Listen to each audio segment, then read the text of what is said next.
Se acaba de estrenar una película sobre Michael Jackson, y al momento de grabar este video, tiene 441 millones de dólares recaudados en taquilla, se perfila para convertirse en la película biográfica más taquillera de la historia, superando a películas como Bohemian Rhapsody de Freddie Mercury, Rocketman que retrata la vida de Elton John o Better Man de Robbie Williams. Pero hay algo que esa película no te va a contar, y lo que omite es exactamente lo más importante. Pero sí deja un tema polémico que abordaremos hoy, la difícil relación entre Michael Jackson y su padre, Joseph.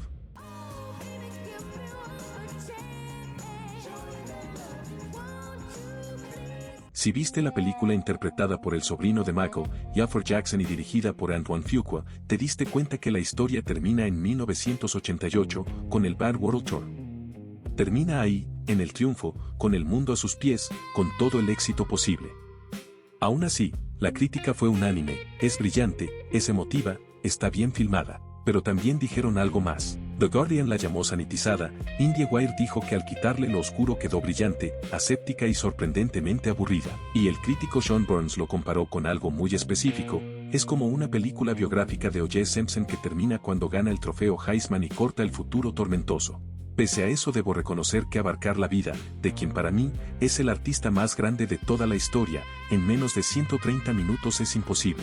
Nosotros no abarcaremos su vida, iremos al conflicto que el artista más grande del planeta nunca pudo perdonar, la relación con el hombre al que tenía prohibido decirle papá. Antes de juzgarlo, vamos a conocerlo un poco. Joseph Walter Jackson nació en Arkansas en 1928, prácticamente en la época de la Gran Depresión, en el sur de Estados Unidos, donde un niño negro era invisible si no demostraba ser útil. Quiero que entiendas que nació en uno de los estados con sistema de racismo más rígido y violento de Estados Unidos y en una época donde la exclusión y la violencia racial alcanzaron niveles críticos. Su propio padre lo abandonó cuando era un niño, desde temprana edad se vio obligado a trabajar en la dura industria acerera de Gary, Indiana. Un niño que trabajaba jornadas de 14 horas con la cara empapada en aceite, sudor y respirando humo negro. Fue esa misma infancia dura lo que forjaría más adelante el carácter autoritario y violento que impondría sobre Michael. Esa misma violencia la buscaba externalizar en el boxeo. Participó en los Guantes de Oro en donde tuvo cierto éxito pero abandonó sus ambiciones en el ring al casarse con Catherine, la mamá del rey del pop en 1949. Es aquí donde comenzamos a entender que la estricta disciplina y la dureza que yo empleo para entrenar a los Jackson Fed estaban influenciadas por su formación y mentalidad de boxeador. Después soñó con ser músico, tuvo una banda local con poco éxito, no tenía la habilidad que se requería y no llegó a ningún lado, la música lo rechazó a él primero, otro fracaso más, otra frustración más. Pero es ahí en donde su vida dio un cambio de idea. Una tarde del 62, sorprendió a su hijo Tito tocando su guitarra a escondidas. Ojo, todo lo que hacían los pequeños Jackson debía ser a escondidas. ¿Te das cuenta del patrón psicológico? Sin embargo, esos 5 segundos en una sala oscura de una pequeña casa en Gary lo cambió todo. Ese padre frustrado, exigente e incluso violento, vio en sus hijos lo que él nunca pudo lograr, la posibilidad de salir de la pobreza, la posibilidad de ser alguien en la vida. Y como era de esperarse de un padre dominador, decidió que él los iba a empujar hasta que lo lograran, a cualquier precio, a cualquier costo. La película sí muestra todo esto, y lo muestra bien. Muestra a un Joseph presionando a sus hijos sin importar la hora, Joseph en los ensayos gritando, regañando a 5 niños que no entendían por qué su padre los atormentaba tanto, mostró a un padre con el cinturón, listo para golpearlos de ser necesario y, ¿qué crees? Siempre era necesario según la visión de Joseph, pero lo que la película suaviza es lo que viene después del cinturón. Lo siguiente no es leyenda, es lo que dijo Michael con su propia voz. Kate, he would always say, meaning my mother, you didn't get that from me. I feel like saying thanks for making me feel. I would just go to the bedroom and cry, you know. Michael confiesa, te hacía desnudarte primero, te aceitaba, era todo un ritual. Te aceitaba para que cuando el cable de la plancha te pegara te hiciera más daño. Impresionantes declaraciones, los bañaba en aceite para que la piel se abriera más rápido, para que la marca durara más, pero sobre todo para causarles tanto dolor que no se atrevieran a desafiarlo.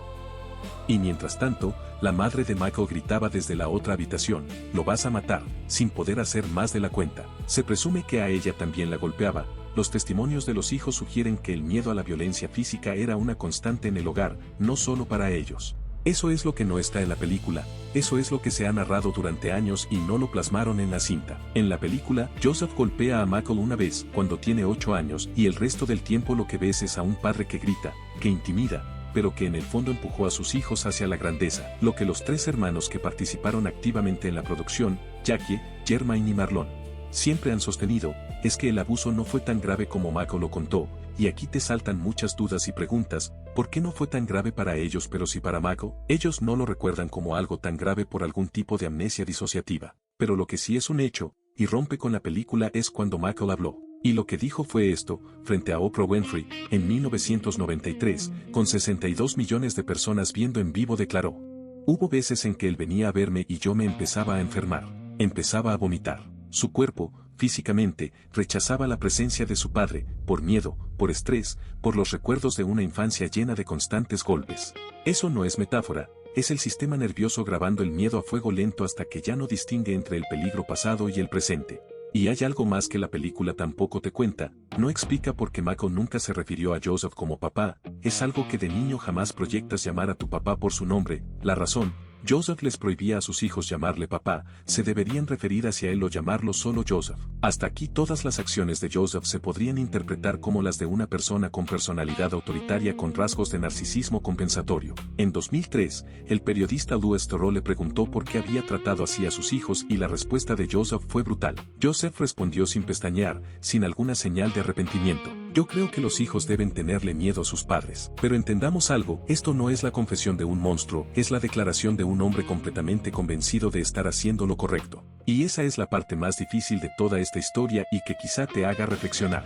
Puedes odiarlo limpiamente, desde su visión, él nunca creyó estar haciendo nada malo, desde su educación, desde cómo la vida le enseñó que debería educar a sus hijos, hizo lo correcto, y el resultado posiblemente le da la razón, educó a uno de los artistas más grandes, al artista que pudo opacar a una de las bandas infantiles más recordadas de los años 70 y mediados de los 80. ¿Tú qué piensas? El tiempo, pero sobre todo los resultados le dieron la razón, te leo en los comentarios.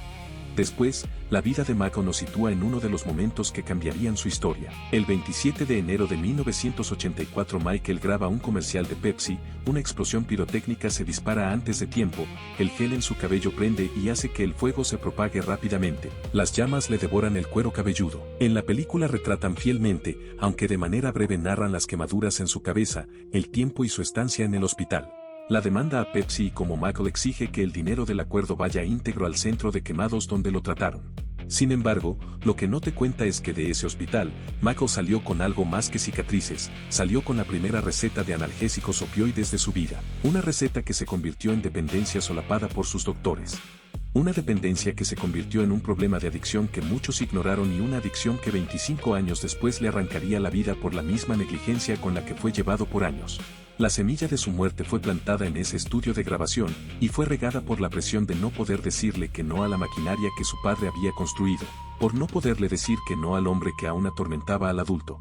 Porque el contrato de Pepsi, junto con toda la estructura del Tour de la Victoria lo negoció Joseph con Don King, para muchos el promotor más corrupto de la historia, y no lo digo yo, lo dicen varios de los boxeadores más grandes de todos los tiempos como Julio César Chávez, Mike Tyson o el mismo Muhammad Ali, lo describen como un parásito o vampiro. Este acuerdo se hizo sin que Michael Jackson lo quisiera. Y la noche del 9 de diciembre de 1984, en el Dodger Stadium, en pleno escenario, sin avisarle a nadie de su familia, anuncia al público: esta es nuestra última gira, es nuestro adiós. Su padre se entera al mismo tiempo que el público, la presión que había ejercido sobre Michael estaba siendo desafiada una vez más. Es una declaración de independencia del artista más grande del momento, pero sobre todo de un hombre de 26 años que decidía poner fin a una época de control y que estaba siendo transmitida en vivo.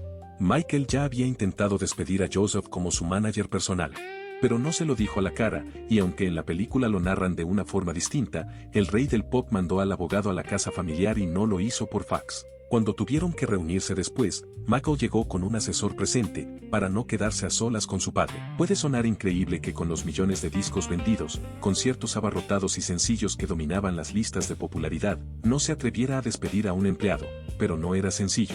Ese empleado había ejercido años de autoridad sobre él. Él lo describió en Moonwalk, su autobiografía oficial: despedir a tu papá no es fácil. Lo único que yo quería era control sobre mi propia vida. Y lo tomé. Esta parte ya no entró en la película, pero es importante mencionarla ya que explica la presión que su padre seguía ejerciendo en Mako. El rey del pop compra el catálogo de Eddie D Music. 4.000 canciones.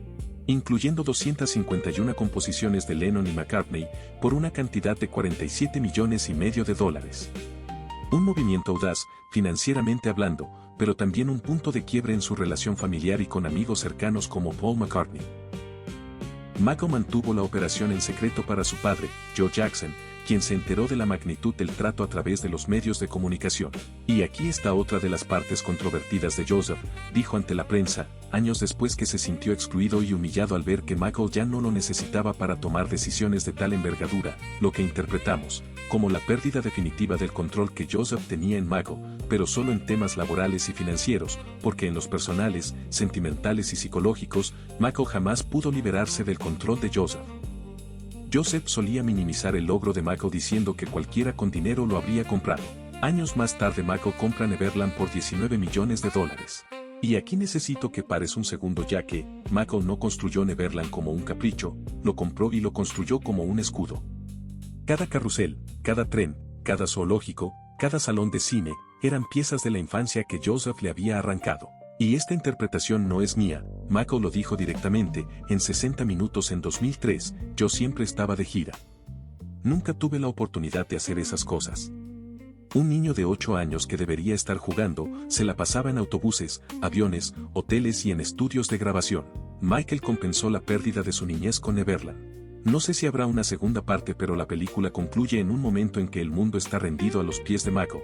Si es que habrá segunda parte, será difícil que Hollywood encuentre la forma de contar la historia sin mentir. Pero la relación con su padre tuvo un intento somero de poder sanar heridas. Michael Jackson va a presentar una fundación llamada Heal the Kids. Está a punto de subir al escenario, con muletas, un pie fracturado. Antes de subir al podio, Michael toma su teléfono, marca un número en Las Vegas. Joseph contesta, y por primera vez en 42 años de vida, Michael le dice a su padre, "Te quiero, papá". En un emotivo discurso en la Universidad de Oxford, Michael habló extensamente sobre su padre. En ese discurso, humanizó a Joe al recordar que su padre creció en la pobreza del sur profundo de Estados Unidos y que su dureza era la única forma que conocía de proteger a sus hijos de la calle. Llora en el escenario, y esto nos dice el reconocimiento de Michael a que nadie nos enseña a ser padres. Como padres no hacemos las cosas para herir a nuestros hijos. La hacemos porque en ese momento creemos que es lo mejor para ellos de acuerdo a nuestros mismos vacíos psicológicos. La prensa habla durante semanas del gran perdón de Michael Jackson. Según su biógrafo Randy Taraborelli, Michael llegó a un estado de perdón total en sus últimos años. Tras convertirse él mismo en padre, Michael le dijo a Taraborelli, "Lo perdono totalmente, totalmente". Y aquí analicemos qué clase de perdón fue. ¿Fue un perdón incompleto? Fue un perdón que suena hermoso bajo los reflectores de Oxford, pero no sobrevive un documento legal. Pero quiero que entiendas que no lo estoy juzgando o no pretendo defender a Joseph. La idea es ver todas las decisiones y acciones de Michael que culminaron en su testamento. Michael Jackson firma su último testamento, 5 páginas. Beneficiarios: su madre Katherine, sus 3 hijos y organizaciones benéficas. Joseph Jackson no aparece en ninguna parte, ni como beneficiario, ni como excluido explícito, ni siquiera mencionado, como si el padre nunca hubiera existido. Te voy a dar mi punto de vista, pero antes necesitas saber lo que pasó en los últimos meses, porque lo más doloroso de esta historia todavía no lo hemos contado. En la última casa que Michael alquiló en vida, Joseph Jackson llega a la puerta de la casa varias veces. Durante los últimos 6 meses intentó hacer contacto. Su argumento es que quiere ver a Michael, quiere ver a sus nietos. Los guardaespaldas lo detienen en cada visita. Incluso en una ocasión, Joseph se pone tan desesperado que amenaza con estrellar su carro contra el portón, pero ni aún así lo dejan entrar. Es entendible, ya que Michael puso una distancia por más de 20 años con su padre. Era imposible para Michael identificar si Joseph quería seguir exprimiendo la figura del rey del pop. En esos mismos días, Michael, adolorido, atrapado en la dependencia al propofol, ensayando para una gira que su cuerpo ya no podía completar, le decía a sus hijos, a Prince y a Paris, "Llamen al abuelo, él va a saber qué hacer, llamen al abuelo". El día antes de morir, Michael intentó llamar a Joseph. El propio Joe Jackson confirmó en entrevistas posteriores que Michael intentó llamarlo el día antes de morir, pero no pudieron conectar. Joseph mencionó con tristeza que recibió un mensaje de voz de su hijo, pero cuando finalmente pudo escucharlo, Michael ya había fallecido. ¿Te das cuenta de lo que ocurrió? Padre e hijo se buscaban al mismo tiempo, desde lados opuestos de una puerta que ninguno de los dos supo abrir. Con la muerte de Michael no termina la forma en que Joseph explotaba la imagen de su hijo. 3 días después de la muerte del rey del pop, por una sobredosis de propofol, en los premios BET, en el Shrine Auditorium, Joseph Jackson da una entrevista en alfombra roja a CNN. Le preguntan cómo está. Joseph habla brevemente de la pérdida. Y luego suelta esto. Marshall y yo tenemos una compañía discográfica. Se llama Ranch Records. A 3 días de enterrar a su hijo, en vivo, en CNN, decide hacer a un lado su pérdida y prefiere promocionar su propio sello. Esto es brutal, la ley de vida indica que los hijos deberían enterrar a los padres y no al revés, pero ante ese momento tan difícil, para un padre normal, tan devastador para un papá, Joseph decide hacer promoción a su sello discográfico. Y en 2010, Oprah le preguntó a Joseph directamente si lamentaba haber golpeado a sus hijos. Joseph respondió, no. No lo lamento, los mantuvo fuera de la cárcel. Katherine, sentada al lado, lo miró. Y lo contradijo en cámara, ya admítelo. Usabas un cinturón. Hasta el último día, Joseph defendió su método, murió en 2018, 9 años después que Michael. Nunca dudó que su método era el correcto, el fin justificó los medios que llevaron a Michael a ser el artista más vendido de toda la historia. Entonces, vuelvo a la pregunta del principio. ¿Por qué la película de $441 millones termina en 1988? Porque la historia oficial de Michael Jackson necesita que ese sea el final, el triunfo, el artista más grande del mundo.